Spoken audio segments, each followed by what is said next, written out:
오늘은 경매 이야기입니다. 경매. 구독자분 중에서도 지금 뭐 경매의 세계에 입문하셔서 종횡무진 하시는 분도 계실 거고, 맨날 정보지만 보고, 이렇게 생각만 하시는 분도 계시고, 다양하실 텐데, 일단은 우리가 경매라는 거는 일단 싸게 살 수 있다는 장점이 있습니다. 장점이 있고, 그 다음에, 이 권리 분석을 통해서 경매 물건 자체가 법적 리스크가 있는 거니까 권리 분석을 통해서 법적 리스크를 해소를 하고 싸게 가져오는 게 경매죠. 그래서 근데 이 경매도 보면은 조금 고민할 부분이 있고 일단 또 그리고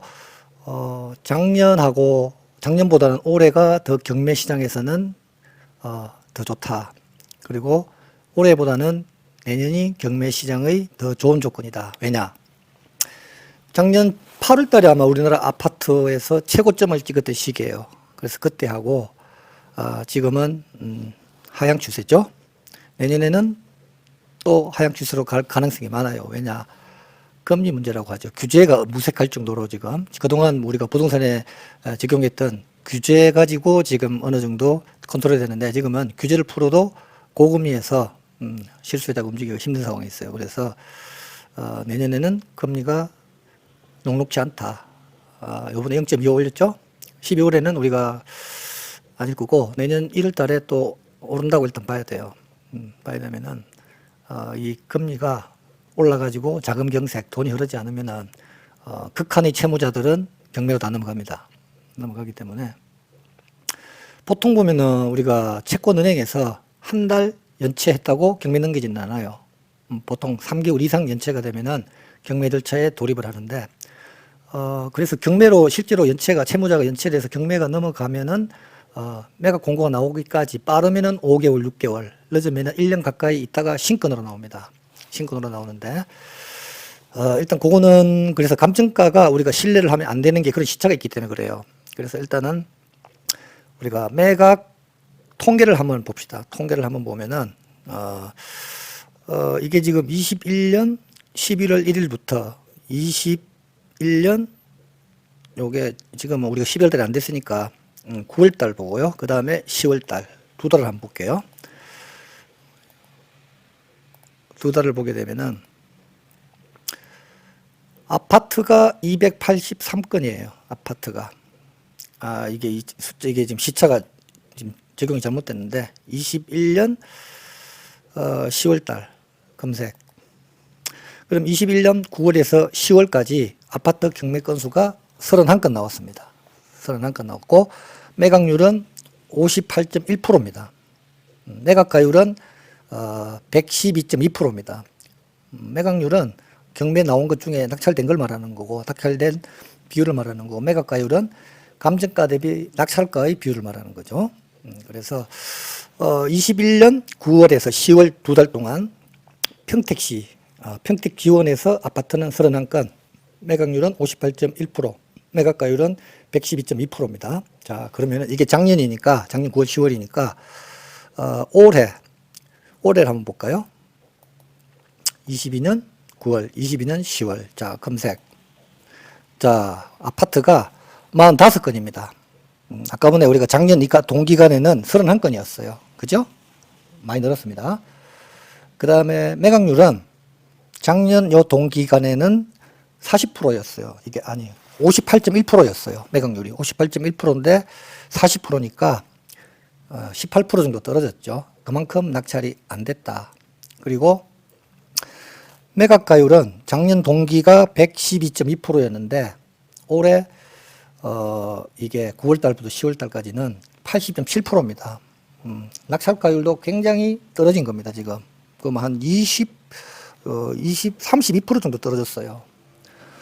그러면은 지금 우리가 매각가율이라는 거는 감정가 대비 낙찰가의 비율을 말하는 겁니다. 그러면은 작년 9월, 10월은 감정가가 바로 그 경매할 당시에 감정이 된 게 아니고 최소한 6개월 이전에 감정된 거니까 21년 한 3월 즈음에 감정가 대비 그 정도 됐다는 얘기죠. 그러면 올해 9월 달, 10월 달에 이게 경매가 된 거는 감정을 언제 했느냐? 감정을. 6개월이든 따지면은 3월 달에, 올해 3월 달에 이게 감정을 한 거라고 봐야 돼요.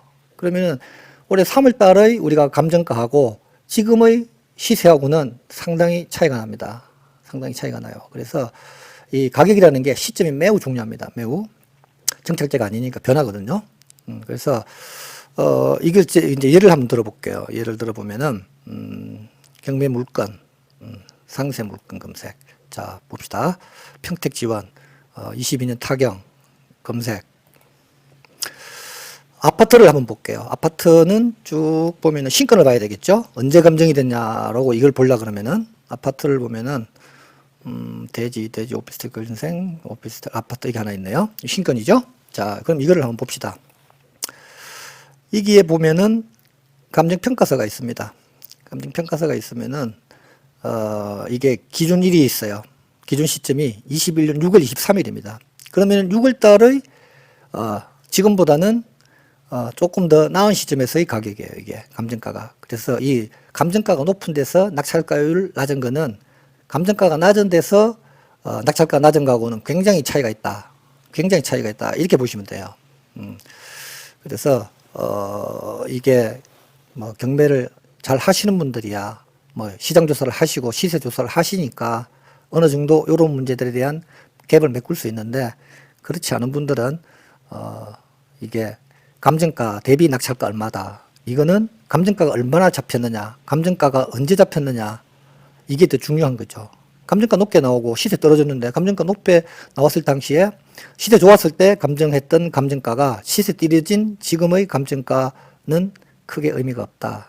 이렇게 보시면 되는 거예요. 그래서 이게 참 경매라는 게 감안을 해야 되고 이렇게 뭐 체크해야 될 부분도 많지만은 가장 기본적으로 싸게 사야 되고 권리 분석으로 법적인 리스크를 해소해야 되니까 제일 중요한 거는 이 가치가 얼마짜리인데 내가 얼마나 더 싸게 살 수 있느냐. 그리 하려 그러면은 감정가 당연히 중요하죠. 감정가도 중요하지만은 시차에 따른 감정가, 시세의 차이도 매우 중요하다. 그리고 아무래도 자금 경색이 금방 풀릴 것도 아니고 어려운 상황이 좀 더 이런 시간이 더 필요하니까 이게 보통 채무자들이 연체하고 극한에 내몰려서 경매가 나오는 데까지 보통 6개월 걸리니까 지금 자금 경색이 더 내년 아마 1, 4분기도 굉장히 어려울 상황인데 1, 4분기는 나중에 그러면은 3, 4분기에 나온다는 얘기겠죠. 그러면 아까 우리가 봤던 것처럼 경매 물건도 더 많아진다. 이렇게 보시면 되고 그리고 감정가는 내년 1월 달에 감정하는 거하고 내년 6월 달에 시세하고 또 달라질 수 있으니까 여기에 대한 차이를 충분히 이해를 하고 감정가, 낙찰가, 시세는 그 지역을 몇 군데 방문해서 확인을 해야 됩니다. 아니면은 국토교통부의 실거래가 공개 시스템에서 확인을 하시든지 이렇게 하셔가지고 시세 파악을 무조건 잘 해야 돼요. 일단 시세보다 싸는 게 중요하다. 감정가보다 싸게 사는 건 당연하죠. 그죠?